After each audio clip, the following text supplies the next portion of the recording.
Justin Baldoni, welcome to the show. Oh, thank you for having me. It is appreciate so it. good. I love this. It's a great, it's such a great title for the show.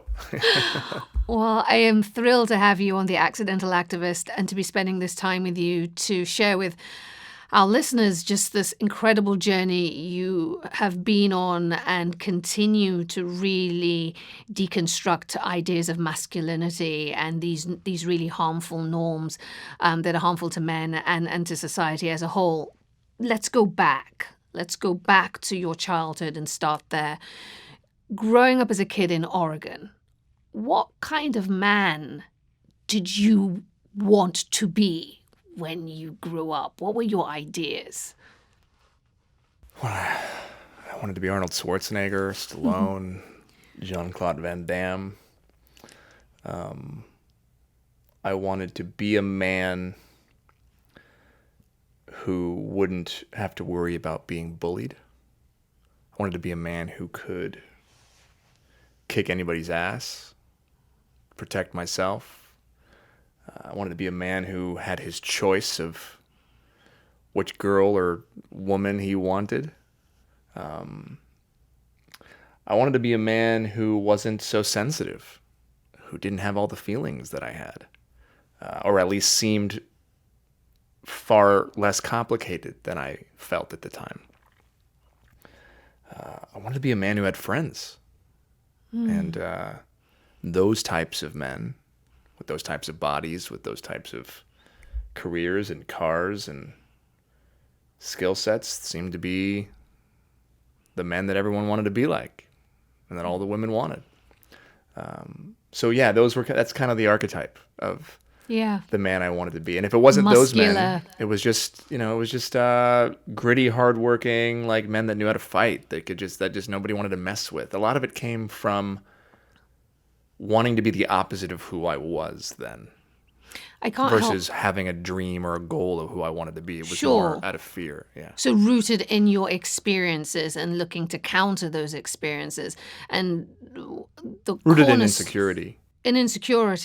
Yeah. The cornerstone of what you laid out, strong men, muscular men in Van Damme and Stallone and Schwarzenegger with these particular body types. And you yourself said at the beginning, you mentioned bullying. How bad was the bullying? I mean, what do you remember of it? It was bad. It's funny. I remember I had a few phases.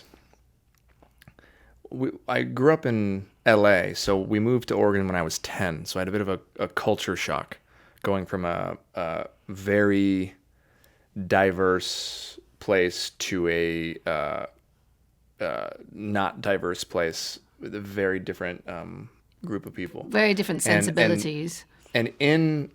Before I moved, though, I do remember being, like, I remember coping with my insecurity, like coping with not knowing maybe how to fit in and have a lot of friends, with kind of being a bully. So I was a bit of a bully when I was, maybe 9-10 years old. Because I didn't know any other way. I remember being bullied even, 7, 8, 9 years old. I remember being chased around my school in LA because I was asked to be in a gang, and I said no. And then they chased me and they stabbed me with a stick. That's a memory that I have. How old were you? I was probably third grade. Third grade. It's about 8. Remember, having a kid who was just constantly pushing me around. He was bigger than me. I was a late bloomer, so I was a bit small. And I remember the first time I ever tried to hit somebody, I didn't know how to do it. And I hurt my hand. I didn't do anything. I didn't hit him hard. I hurt myself, which pretty much encapsulates where I was then at 8, 9 years old. And then I moved to Oregon, and the bullying was really interesting because I was the city kid now. Right. And they were country kids, and it got to the point where I had so much anxiety, I would sneak out early at lunch just so that I wouldn't have to face one of the bullies, who was physically threatening me on a daily basis. So it was quite a bit. So as a response to that, I was like, well, if I was just bigger or stronger or Right. meaner, Right. then I wouldn't have to deal with that. And were these ideas of masculinity shaped from shows you were watching? Or, I mean, how were you shaping your idea of the ideal image? Or was it the images and the stimuli you were getting from what was around you? Yeah, well, I mean, I think socialization comes from all angles when you're dealing with masculinity, right? So Right. socialization is it comes from everywhere. It definitely came from the movies I was consuming and the TV shows I was consuming. It came in part from my own father, and his drive for success. It came from his father. It came from the boys at school who were at the top of the hierarchy, the quote unquote alphas, if you Right. will. Right. It came from everywhere. I think that's what happens when you are a young boy or girl or person in the country. Socialization, it comes, you're hit from all angles. And they're generally all saying very similar things, which Which is to you you need to be a certain way in order okay. to be accepted and to be fully embraced. Unless you go the complete opposite way. I have friends who were like, screw socialization. I have no chance of being that. So they went the opposite way. They knew their bodies would never look that way. They knew they were, never going to be cool, or that they didn't play any sports, and they didn't try. So they were the outsiders, and so they just accepted the fact that they weren't men. And I think found more peace that way. I think high school was difficult for them, and middle school was difficult for them. But as adults, they seem a lot more peaceful and present in their masculinity.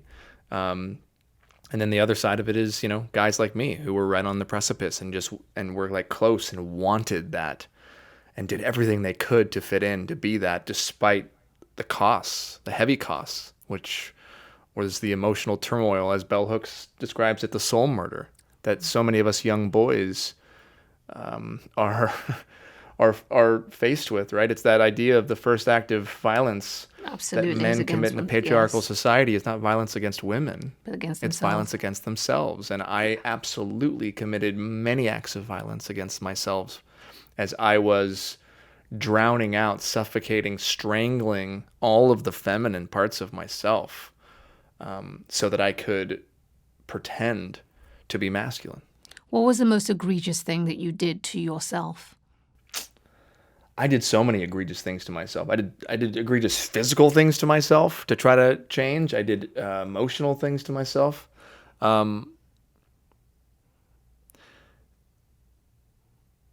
So many. I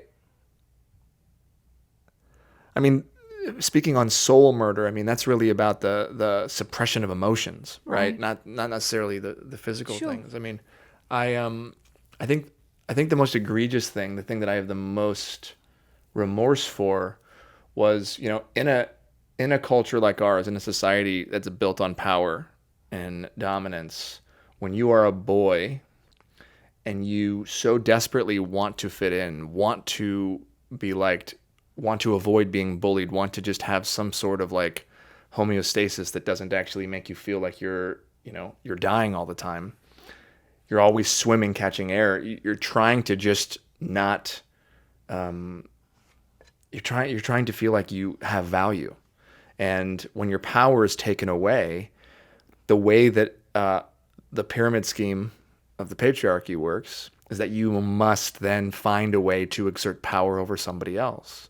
And so I think the most egregious thing would have been taking all of my pain, not allowing myself to feel it, because there's no safe space for young boys to feel their pain, especially among other young boys, and masking that pain, bearing it deep down, and then trying to find somebody else to dominate. It's still Right? That is the pyramid scheme. That's what it is. That's literally it. And I heard a lot of people that way. Yeah. I hurt a lot of people that way. I hurt myself that way. And I was such a sensitive, empathetic kid that I would chalk up, if I bullied somebody or called somebody a name or laughed when popular kids or bullies would make fun of somebody else, I would do it in a way so that the attention wouldn't come back to me, not realizing what I was doing to that person. So for that moment, I was transferring my pain onto them. I wasn't the spotlight, so I wasn't getting bullied, so I could laugh at them. But somewhere deep down, I was so empathetic. I knew what I was doing was so wrong, and I would go home and I'd feel terrible about it. I think that was the most egregious. Listeners, hearing you speak and speaking for myself, as we have this conversation, I am just struck by the pain and the turmoil and the insecurity. And the obvious question that I have is, did you talk to your parents? Did you talk to your father about this? I don't know, it's a form of cognitive dissonance, this idea of what masculinity should be versus where you were. Oh, no. Yeah, there was no... I didn't put all the pieces together until I was probably in my late 20s. I mean, so much of this is a very... I hate to say it, but this is a very typical experience for middle school, high school boys. It's just not talked about. It's seen as normal, right? When you keep getting pushed to the edge, you don't realize what the line is anymore. And we've just normalized this behavior. I mean, just look at fraternities. You get to college, look at sports teams, you look at hazing, right? Where does this come from? It comes from the military. Like, this is just a normal thing now. This is what men do to each other. We've normalized abuse and the way we treat people, and bullying and all sorts of things. And we chalk it up to just boys will be boys, which is why I wrote my book, right? Boys will be human. Absolutely. I remember talking to my mom. I remember being, maybe 12, talking to my mom. I remember crying one day with her. And, my mom did the best she could. I remember she told me, she's like, they're just jealous. That was one of the things. It was like, they're just jealous. And I was like, that's not true. They're not jealous. Mom, they're not jealous. They're mean. They're mean. They're terrible. They're terrors. These are terrible people. They're not jealous. Which isn't really getting to the root of your pain anyway, no, right? No. It was one of these things, and God bless her, it wasn't her fault, but she was doing the best that she could. I remember asking, I wrote about this in my last book, Man Enough. I remember asking my dad to teach me how to fight. I was like, can you teach me how to punch at least so I can defend myself? Like, and that was such a shit show of an experience, because here's my dad, this very sensitive, kind man. He's 5'9", successful in business, but not like an imposing alpha figure by any means. An elegant man, Yeah, he's just like a ball of love, is who my dad is. And I remember asking him to teach me how to fight, and we're sitting there in our living room, and I swung at him and I hit him on accident. And I could clearly hurt him. But here my dad was trying to not show that I hurt him. So, like, here's two men. Like, he's hiding the fact that I hurt him because I clearly hurt his jaw. I'm hiding the fact that I feel bad that I hurt him. And that says everything we need to know about masculinity. Everything that one moment captured there. Can you point to those experiences that caused you to start to rethink your understanding of masculinity as you grew older? It wasn't so much an experience. It was an amalgamation of tons of experiences. Right. I think when you reach a point, and just speaking for myself, as someone who's extremely empathetic, to the point where it's a problem at times, I had to bury that part of myself to survive as a boy and as a man. And over time, I started to recognize, like, wait, treating that girl that way, that woman that way in my 20s, that feels good for the moment I have power. And afterwards, I would feel terrible. I'd find myself in situations where I would notice that I was talking different, or my posture would be different, or I'd puff up my chest and I'd want to be powerful or dominant, and I'd say things that I didn't mean, or I'd be abrasive and hurt someone's feelings in front of somebody else for that momentary glimpse of power, and I would be left feeling terrible. And at night I would think about it, and I'd dream about it. And I'd wake up the next day and I'd beat myself up, and I'm like, why am I doing this? And those kind of microaggressions of the soul would build and build and build. And it got to the place where I was in my 20s. And I was just like, who am I? I don't know who I am. I don't even like myself.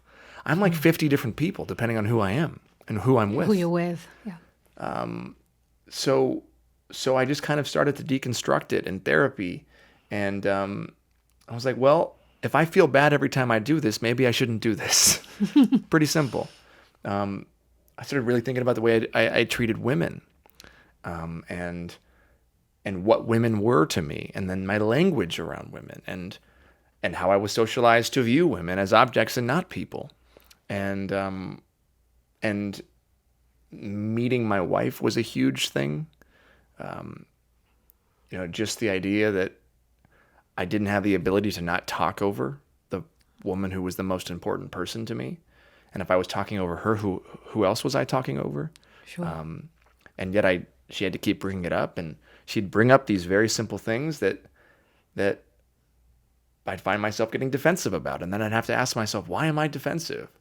And I know my patterns. Once you know yourself to the point where you realize you're only defensive about things that are true, you start to say like, oh, wow, there's other stuff going on. And I just kind of looked under the hood, and I kept looking under the hood. And at my core, I'm a seeker of truth. That's really what I am. I mean, I spent the last 7 years before Masculinity diving into death and life after death, and spending time with people with terminal illnesses and telling their stories in documentary formats and creating shows around that. And what that taught me was that I don't have time to just waste and not figure out who I am. I don't want to have to find out I'm dying to start living.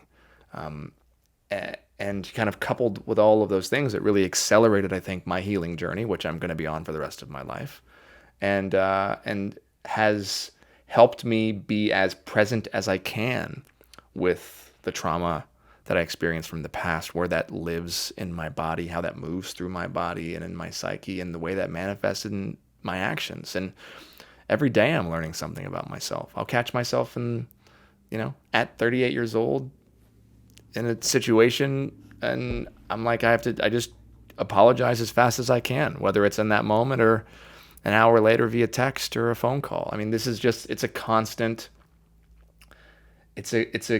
evolution. There's no arrival. And so I'm still learning. It's the journey. Yeah. The journey's the destination.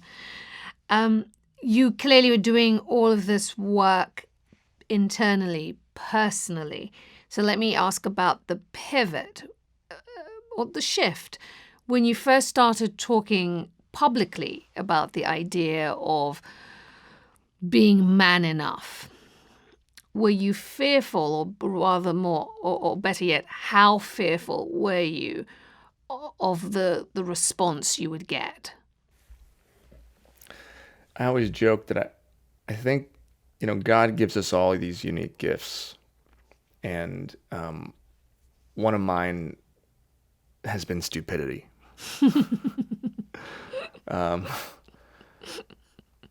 Or blind faith. Maybe not stupidity, blind faith.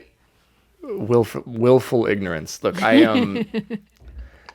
there are times in my life, most of my success has come from having this deep-seated, almost burning in my gut that I have to do something or say something, and taking a step without necessarily knowing where the path's going to take me.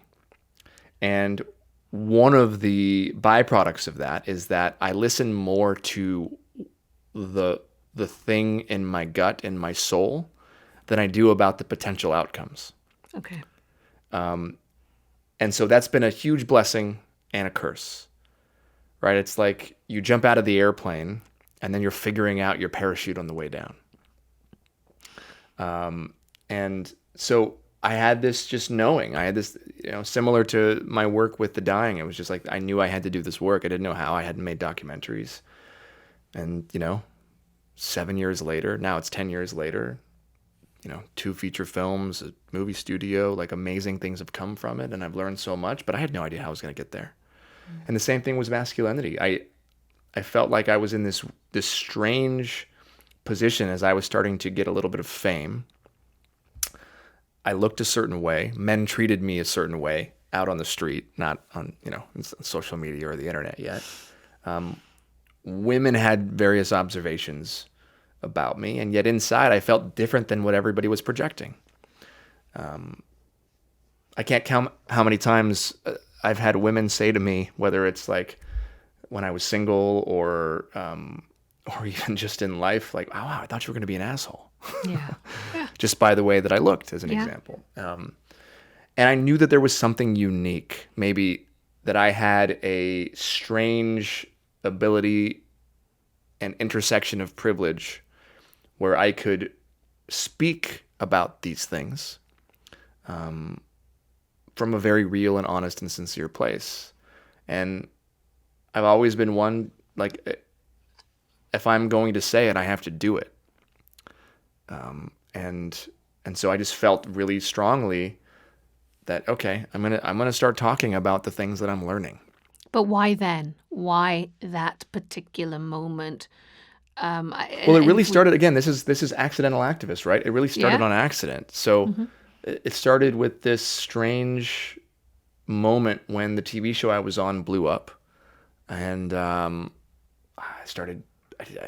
Instagram was not a thing that I really knew much about, but I started getting all these followers and people started caring, and I had a publicist, and I was starting to become a little bit famous. And I've always believed that we're here to be of service, and that whatever privilege and power we have must be used as a tool for the betterment of humanity. That's a fundamental Baha'i belief, that every human being on this planet is endowed with a capacity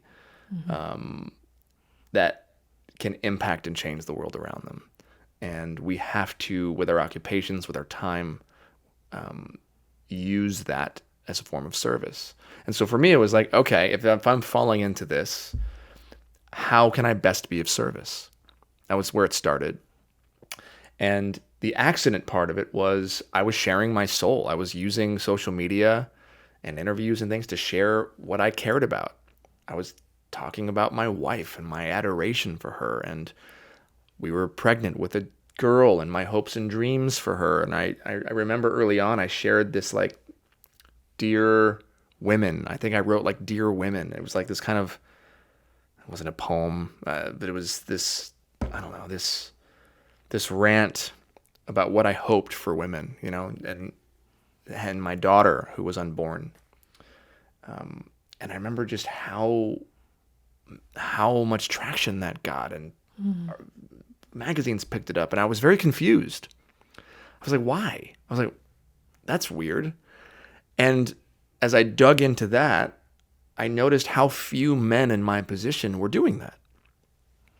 That's how low the bar was. Speaking truthfully, speaking from their truthfully souls. about a hope for a world that was equal.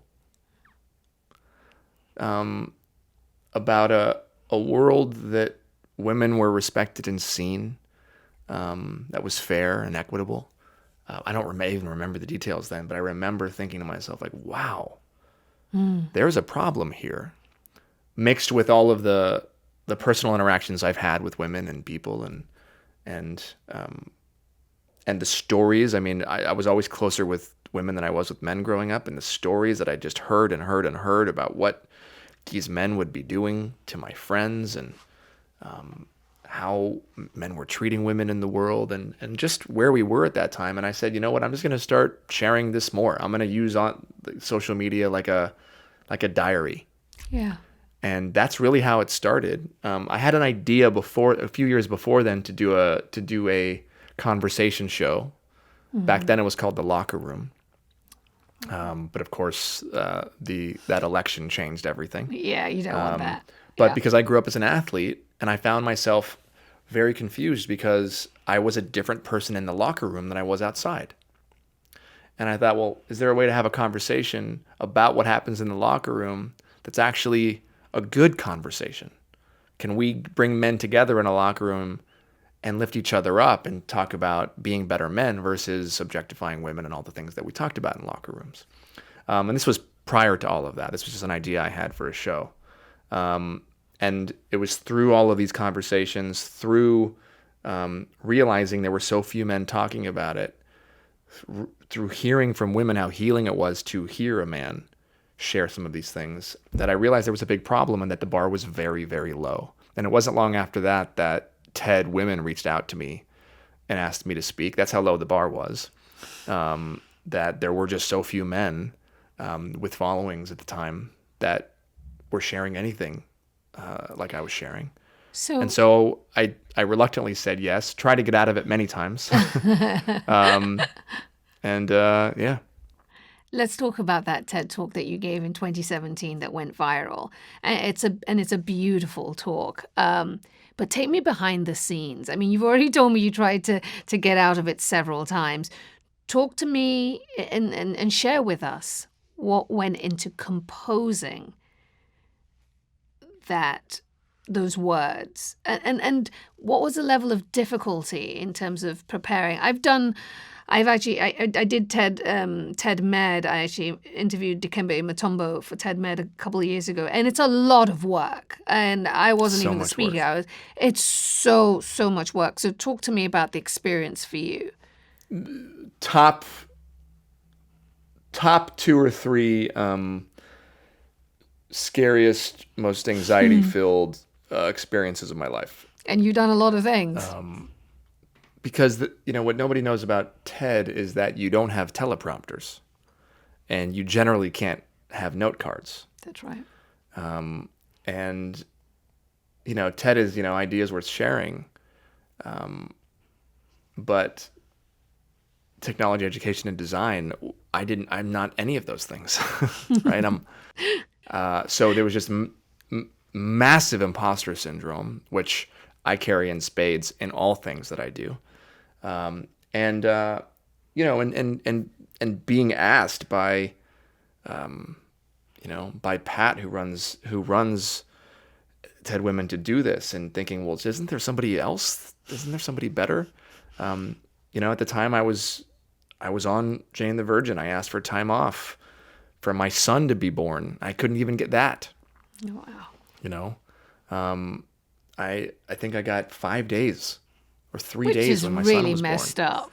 And it's not anybody's fault, but the way that the entertainment business is set up, despite being on a feminist show, it's impossible. When you're one of the leads of a show, you can't get time off unless the whole production shuts down. And then you are literally the person that is causing everybody else to lose their jobs, or and you can't be a diva. And I'm like, but I just want to be there for my wife. I couldn't even be there for my wife. So this TED Talk came 10 days after my son was born, in which case I couldn't get time off for that. And then I was asking for a couple days off for this TED Talk. And it was just a very, very stressful period. I remember holding my newborn son and walking around the block for 3 hours trying to memorize my talk. Oh, goodness. And just leaving the house and just holding my son and thinking to myself, like, what am I doing? Wait, I'm doing this for him. And I'm just like, memorizing my talk on my way to learn my lines for the show, and, working for 16 hours a day. And then it was really tough. And the writing of it was, one of the things that I do very well is I ask for help. That is something that I've learned how to do over the course of my life. And I reached out to people who are far smarter than me. And I consulted. I said, I have this huge opportunity to make a difference. I don't want to screw this up. What are some things that you think you wish could be said with a platform like this? And I sat down with Ted Bunch from A Call to Men and Michael Kimmel, these experts, these fathers of the masculinity and gender equality movement as men. I crowdsourced. I remember sending an email to like 30 or 40 people that know me very well. And I said, I'm about to give a TED Talk about what it means to be a man. What are some things about me that make me qualified to give this TED Talk? Because I feel like I'm not supposed to do this. I literally crowdsourced from my friends inspiration that I was enough, because I was feeling so not enough to talk about being man enough. Did anything surprise you in what you got back? from that Yeah, crowdsourcing really sweet. I got exercise. really sweet things back. And I also asked what they think I'm uniquely situated to say. Because I didn't want to say anything. I didn't want to come and give a TED Talk as an expert or an educator, because I wasn't. I wanted it to be, this is my experience, this is who I am, and this is why I think this needs to change. And that's where Man Enough came from. And so it was, in many ways, I crowdsourced it. I asked for help. I did all of the unmasculine things that you could possibly do. And I think that is one of the reasons why it turned out as good as it did. It's also the way I make my movies, though. I ask people all the time. I'm a collaborator artistically. I don't believe I always have the best idea. I believe that idea comes to many of us at the same time, and we are all channels. And like radios, we can pick up pieces of it, and together we can get the whole song. And I make my movies in a very similar way. I want other people's ideas, because who am I to think that I have the end all be all of it? The best idea. So yeah. The talk, the TED Talk, there's been the TED Talk, then there's been the Man Enough conversation series, there's been the podcast, all of it, this deeper dive into masculinity. You've been on the journey for a while now, and obviously you've got this new book that's on its way to a different, younger audience. What have you learned about yourself, or what did you learn about yourself in that first part of the journey, the TED Talk, the conversation series, and the podcast? What did I learn about myself? And about masculinity, and if not just you, the way people responded to you and those conversations. Yeah, I learned that we had a major problem, and I remember saying to friends and even to people in the industry, and I think it was 2016, 2015, that I felt that masculinity was going to be the conversation in 5 or 6 years, because how could it not be? It was linked to everything. Yeah. And I felt like we were looking everywhere else, right? And that's just something that we seem to do, especially if men control the majority of media and hold the majority of positions of power. We'll look everywhere else. We'll blame everything else except ourselves. But I really believed that if men are the problem, then we're also the solution. And so it was something that gave me a lot of hope. What did I learn about myself?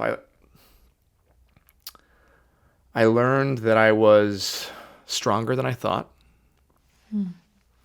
I learned that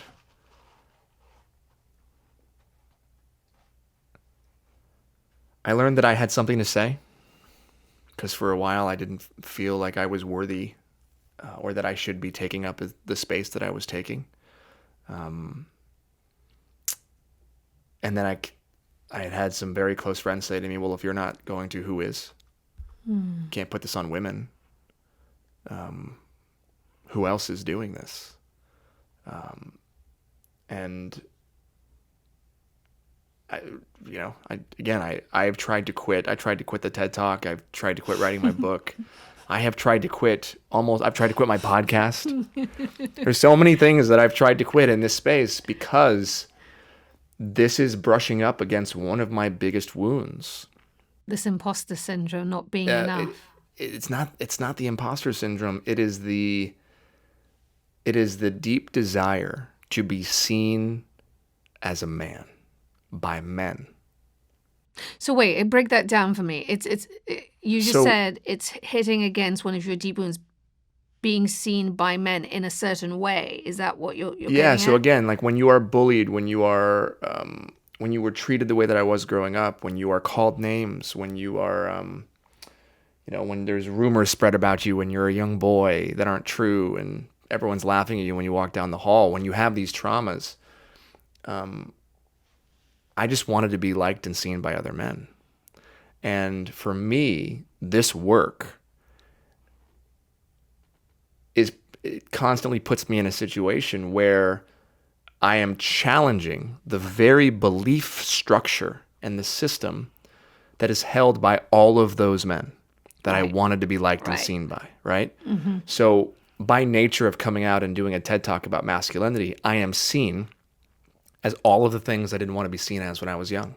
When I ask men to embrace the feminine parts of themselves instead of reject them in 2015, I'm essentially allowing them to call me all of the things they called me growing up. So that's what I mean by it's brushing up against a central trauma and a wound that I had growing up, because I didn't have an issue with being liked by girls or by women. In many ways, I was safe spaces for them, Yeah. which is why when I did take advantage or when I did use them in my teens, it hurt me so much. Right. Because I was then just like everybody else, and I didn't want to be like those men. I just wanted to be liked by them and accepted by them and be in less pain.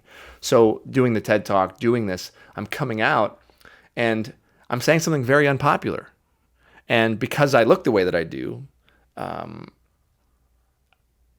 by many men it's digested, and by other men it's like, yeah, but you're just doing it to get laid. Yeah. Yeah. Or you are just you feel like a traitor to your own gender, which is essentially the box.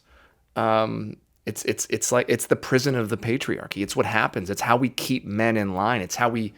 This is how we force men to make decisions that are opposite to their integrity, to the belief systems that they are raised with, because they would rather do the wrong thing than the right thing and be traitors to their gender. So and be outcasts. that's what happens. So that's group. what I mean by that.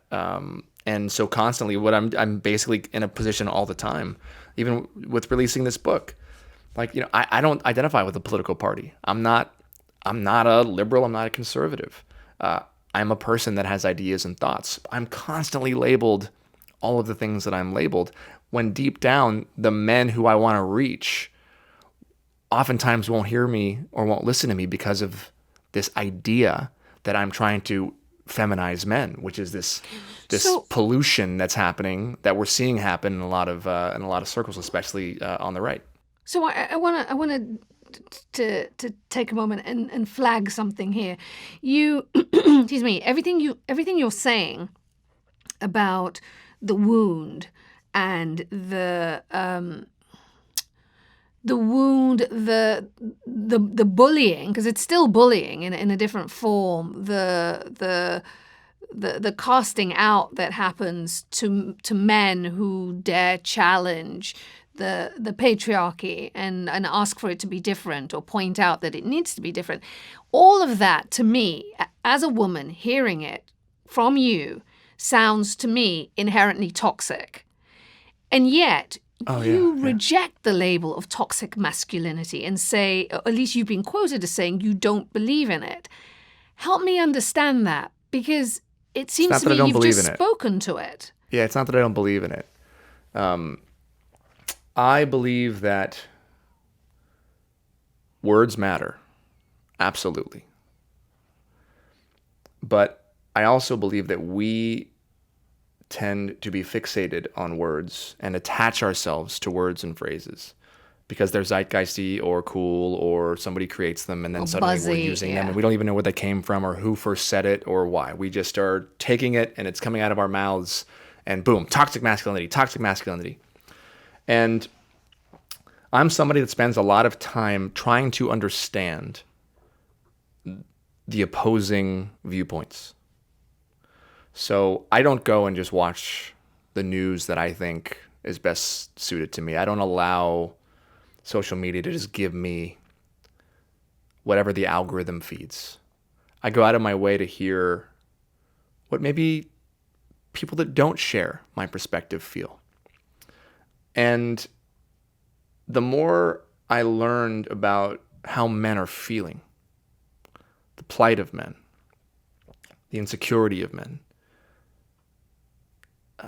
the anxiety that they're living with but not able to share, the depression numbers, the suicide numbers, looking around and seeing how easy it is to mobilize men with anger and fear, and the rhetoric that's being used.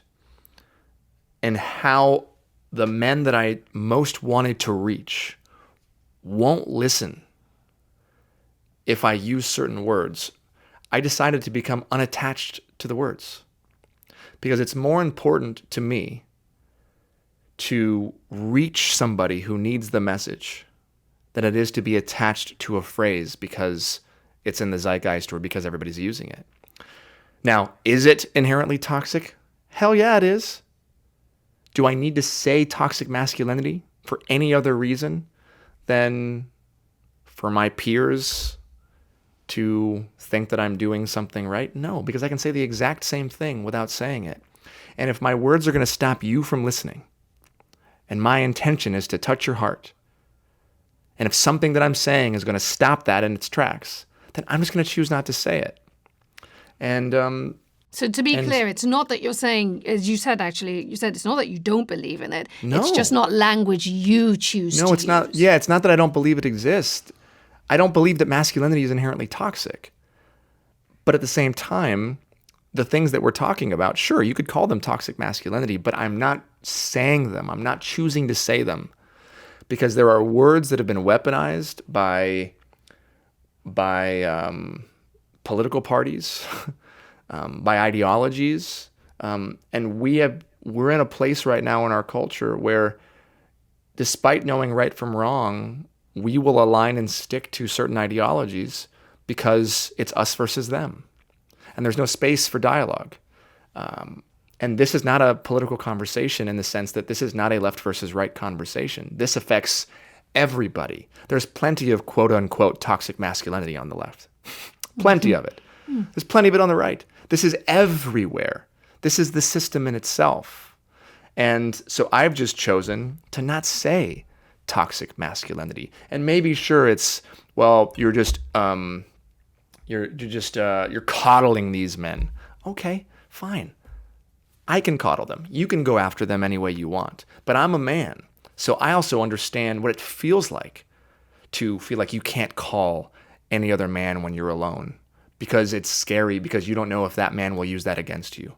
I know what it's like to sit in a bar and have everybody have to drink in order to have any sort of conversation, or have side-to-side friendships and have to look at a screen in order to talk to somebody, or to be doing something like work out just in order to kind of have any time. I know what it's like to not have anybody to call.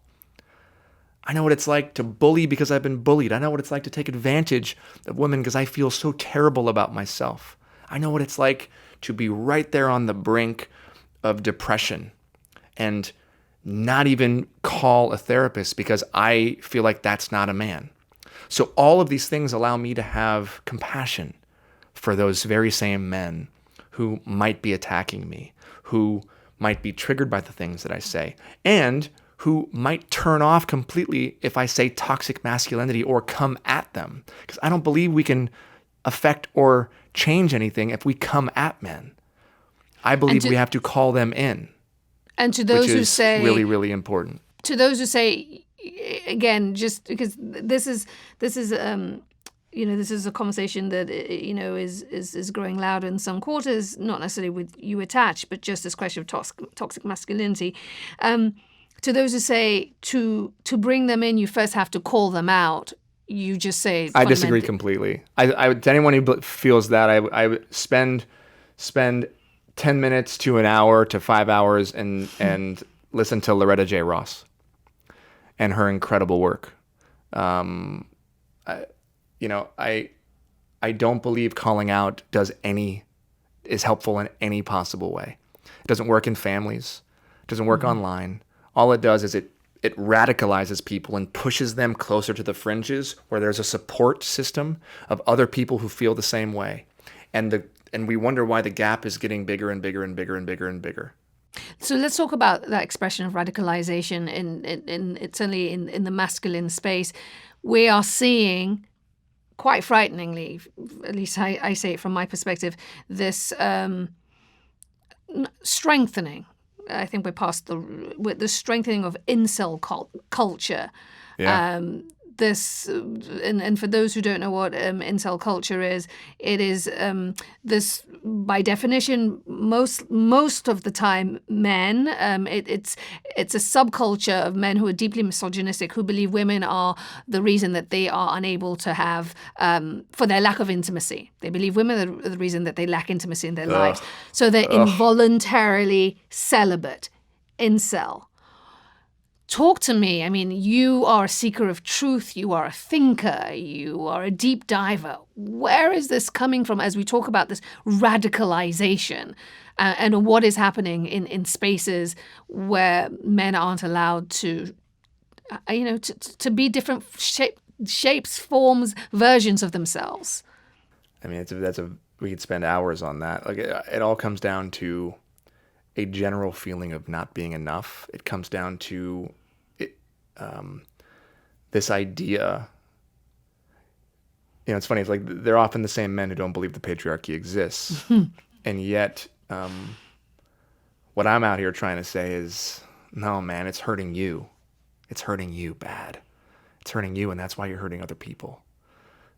It's a belief that women are here for our pleasure, right?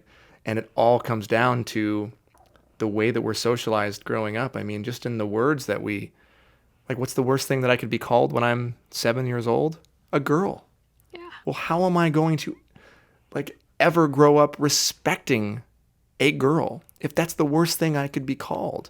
We've created a us versus them mentality, and then we're supposed to live together and fall in love and respect each other. I mean, Bell Hooks writes about this beautifully.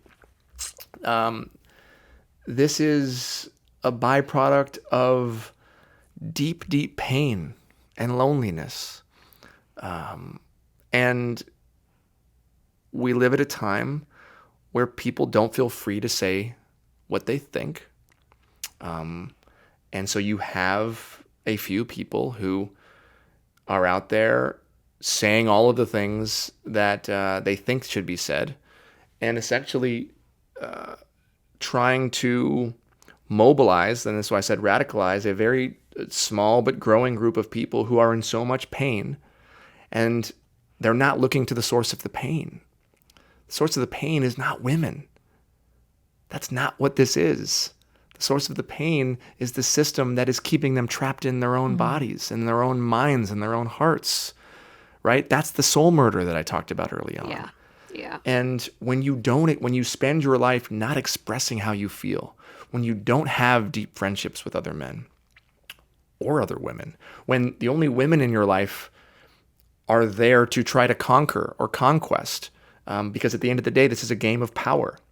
And there's nothing that speaks to power more than sex. So these are things that are intertwined. When you don't have that outlet, when you spend all day, I imagine, watching porn, right? What do we know about porn? Well, the part of the brain that lights up when you're watching porn, the MRI shows, is the part of the brain that associates people with objects, right? So we're watching a person having sex, doing all the things that we want, and the part that's lighting up is the part that identifies an object. Well, how am I going to ever respect a woman if she's an object? If I see her, this image online, and then suddenly she's in person, well, she's an object. She's there for my pleasure, right? It's like an animal. Yeah. So you have all of these things together, and at the end of the day, I just believe that it is the system that is hurting us and killing us and radicalizing us in that way. It's the reason why 1 in 4 men end up taking their lives, and we're seeing this number increase. It's why rape and sexual assault numbers are going up. It's why 78% of men don't know what consent is when they're seniors in high school. We are sad. We are lonely. We don't realize that the people we should be mad at are not women, but the people who control and have built the system itself. And like the Matrix, we have to break out. And the only way that we can break out, the only way that we can break out is by being vulnerable. The only way we can break out is by reaching out and asking for help. All the very things that we're told we can't do. And so I can't, I can't speak to all of the details of the things that are happening, but what I can speak to is I believe that there is just this deep sense of sadness and fear and insecurity that is underneath the surface of all of these incel groups and followers of guys that speak about owning and using women and all, all I got to say is you don't need to have 3 sports cars to be enough. Yeah. You don't need to have 5 women on your arm or be dating and sleeping or fucking with all these people to be enough. You don't need to have a certain amount of money in your bank account to be enough. None of that is ever going to make you feel like you are enough. It's just going to put a Band-Aid on a bigger problem. And if we can't start teaching our boys that who they are is enough, to teach them how to respect women, that women are people and not objects to be conquered, that success is something that can happen without a lot of money. It can happen in your marriage. It can happen in your relationships. It doesn't have to be a qualifier. That social media and porn and all of these things are literally just businesses and companies that are using science-based algorithms and casino technology to get us hooked, to become users, just like the other field, which is like drug use. We have to start teaching our boys this stuff so that they can have some tools in their toolkit and some weapons to go out and fight in this world. Because otherwise, we're going to lose everybody. And if we as boys and men cannot become safe places for ourselves, the world will never be a safe place for you. So let's talk about the book. Let's talk about the new book. That's a perfect segue. You teed it up beautifully. The new book, Boys Will Be Human, which is aimed at a younger audience of boys than your first book. Yeah. Explain to me why you feel that this is the moment that you need to speak directly to this particular demographic. I don't know if it's about this being a moment. I knew I had a couple books in me. Man Enough was a really cathartic thing to write. It was scary as hell, writing about all these things, not as an expert, but as the person who experienced them, and Sure. in hopes to help other men be willing to look at their versions of my experiences, of what it's like to be a man, the pain and the fear and the insecurity and all the things that nobody talks about. And this was always kind of the goal, which is I got to get to the boys before they become men. Before the bullying gets bad, before the porn use becomes completely addictive, before the abuse, 1 in 9 boys will be abused before the age of 18. Mm-hmm. 1 in 9.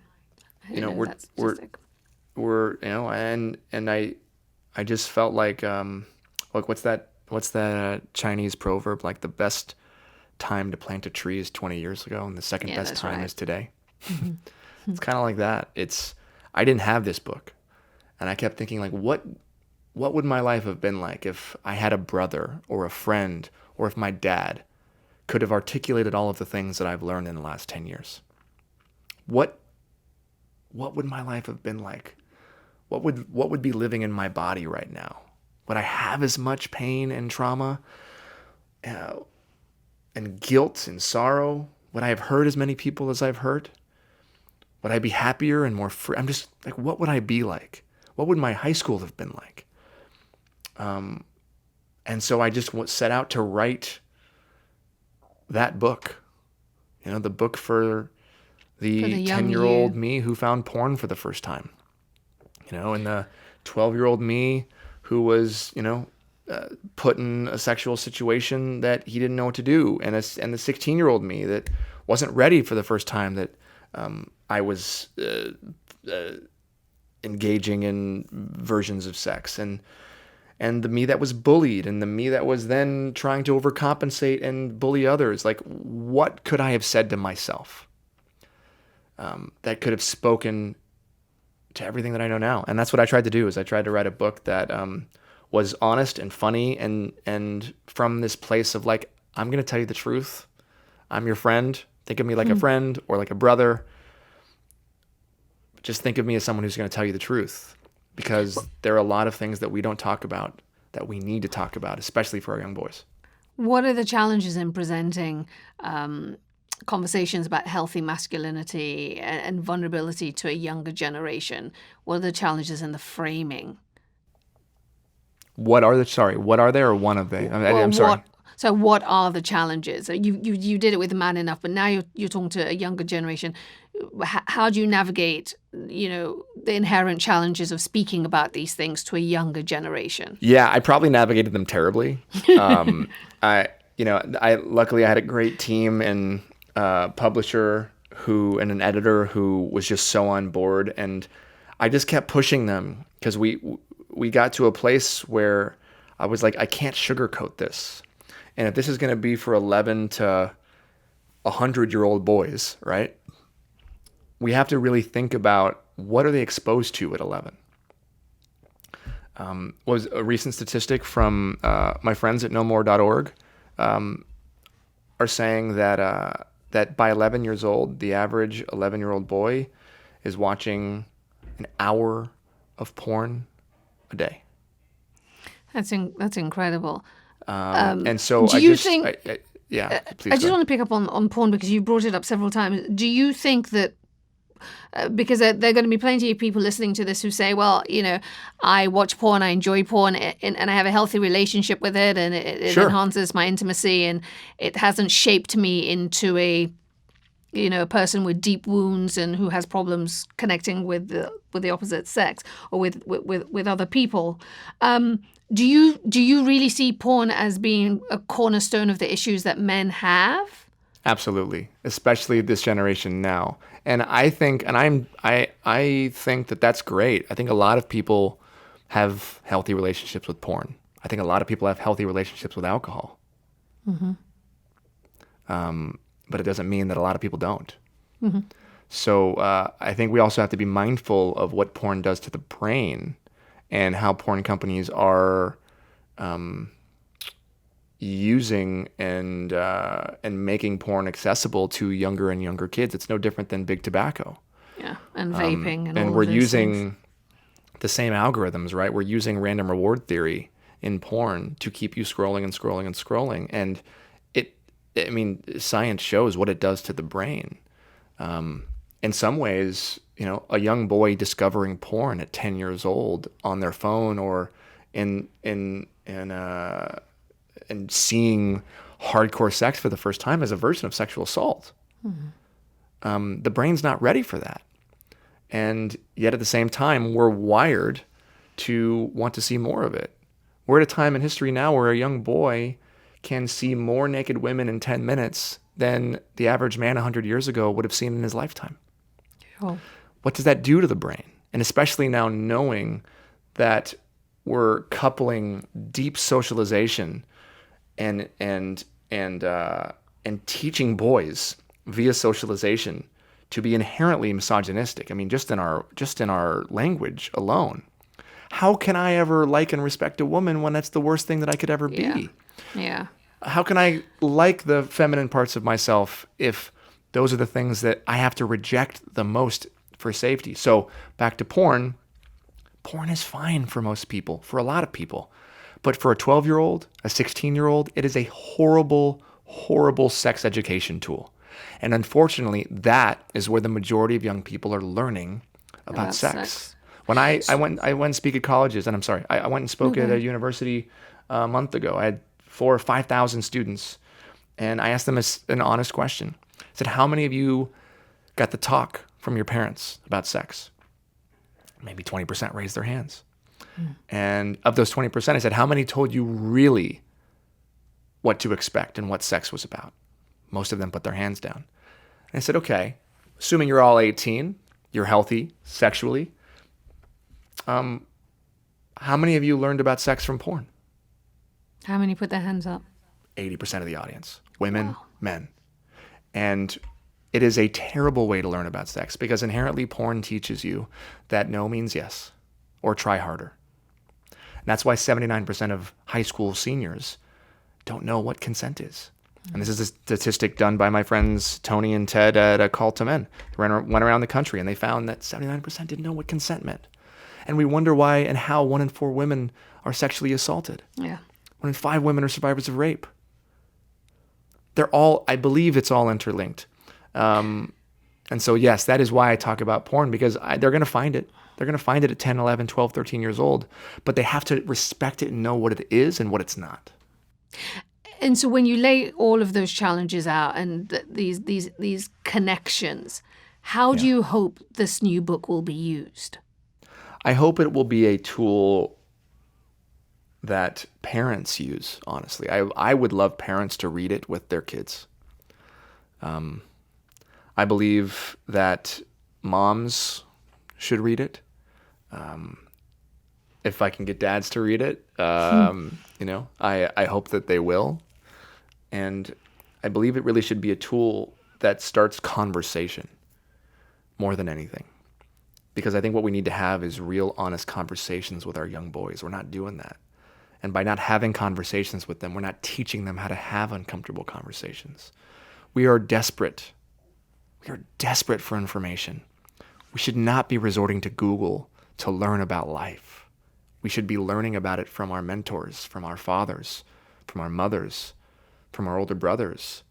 And there's been no handbook. There's been no rule book. It's not our parents' fault. And we've made, and again, there's so many more topics besides sex and porn and consent in this book, but we've made these topics taboo.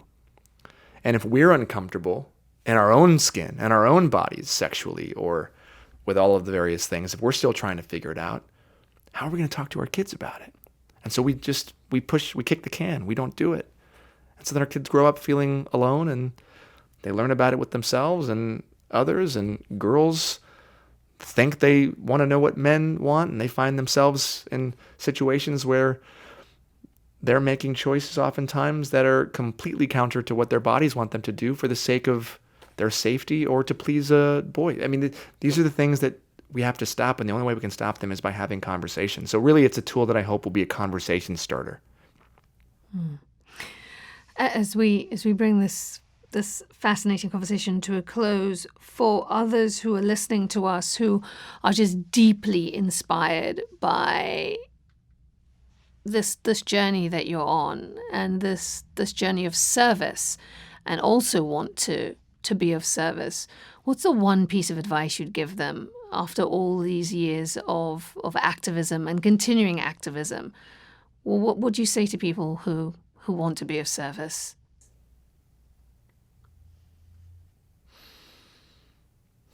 Don't let your fear of perfection stop you from entering the race. Don't let your desire to get it right stop you from using your voice and your privilege and your unique gifts that only you have, because we need you. And the ability to sit it out is a privilege in itself. And yeah, it's scary. You're going to say the wrong thing. You're going to do the wrong thing. You're going to piss people off. Not everyone's going to agree with you. But at the end of your life, at the end of your days, you'll only have you to be accountable to. Those voices will all be gone. And you don't want to be asking yourself what I could have done, who I could have helped, how I could have been of service if I wasn't afraid.